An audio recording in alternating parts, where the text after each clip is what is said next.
Vidéo numéro 170. Caniculi canicula.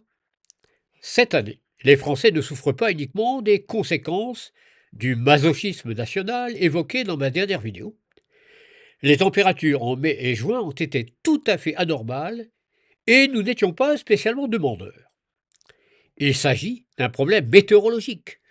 Mais on nous dit quand même que ça vient du réchauffement, il faut dire dérèglement maintenant, climatique, dont les méchants humains sont seuls responsables. Et il n'y a pas beaucoup d'informations fiables sur le web, que ce soit sur les prévisions à court terme de cet été ou sur les raisons des températures observées en mai-juin. On nous a parlé de dômes de chaleur, de pompes à chaleur faisant remonter chez nous la chaleur du Sahara. Au passage, une bonne publicité subliminale pour un produit supposé miraculeux que l'Union européenne veut imposer à tout le monde. Il suffit de voir la conclusion de tous les rapports d'experts sur le DPE d'un appartement proposé à la vente. Les figures et les graphiques sont convaincants, mais comme d'habitude, la cause brille par son absence. Et donc, j'ai cherché un peu partout et questionné les IA sur les hypothèses qui me venaient à l'esprit. Comme je l'ai déjà rappelé, le Soleil a des cycles d'activité qui ont notamment été invoqués pour expliquer le minimum de Maunder. Mais l'IA ne veut pas croire que c'est l'explication du réchauffement récent. Il y a eu aussi de fortes chaleurs, moins spectaculaires en 2024 et 2025. Les experts seraient unanimes pour considérer que la variation d'activité solaire est au maximum de 0,1%, se traduisant par des écarts d'un dixième de degré au plus. On se demande comment ils ont pu estimer cela, avec le niveau des connaissances que nous avons sur notre astre du jour et sur les processus atmosphériques. À situation exceptionnelle, explication exceptionnelle. Quand on cherche un peu, on voit que les experts avaient prévu un cycle solaire 25 pour la période 2019-2030, moins actif encore que le 24 qui était déjà relativement faible. Mais c'est le contraire qui s'est produit.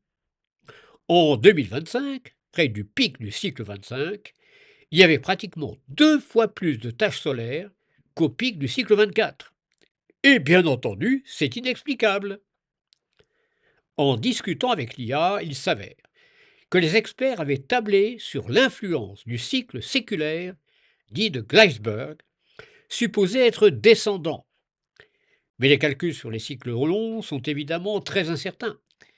Et la tendance est actuellement remise en question. Quant aux cycles très longs, pour lesquels on n'a pratiquement pas d'historique fiable, on n'en parle même pas. J'ai ensuite demandé à Grok s'il était absurde de penser que la canicule actuelle soit une conséquence du réchauffement des océans en 2024 et 2025, dont l'effet ne serait visible, par inertie, qu'avec un peu de retard. Tiens, il paraît que ce n'est pas absurde.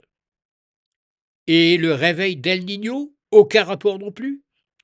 On nous promet de belles pointes de chaleur à l'été 2027. De quoi réjouir les frileux. Tout ça pour dire qu'en réalité, personne ne sait ce qui va se passer chez nous au-delà d'un délai d'une semaine. Et que la climatologie est devenue une religion à géométrie variable qu'on n'utilise pas pour prévoir, mais peut-être pour manipuler les foules ignorantes à des fins commerciales.